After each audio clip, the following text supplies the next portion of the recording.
Right. So 81346 is a series that has sprung from the need of creating references to physical or virtual entities in the information. So in drawings, for instance, in particular, that's what it was made for initially.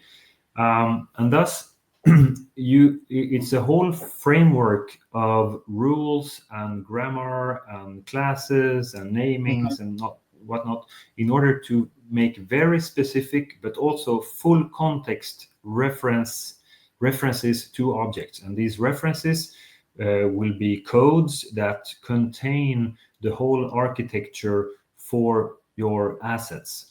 And there's nothing new about that in particular, but what's interesting in 81346 is that it allows you to create various views, various hierarchies, various breakdowns that will cater to the needs of different stakeholders. So not only the ones interested in maintenance.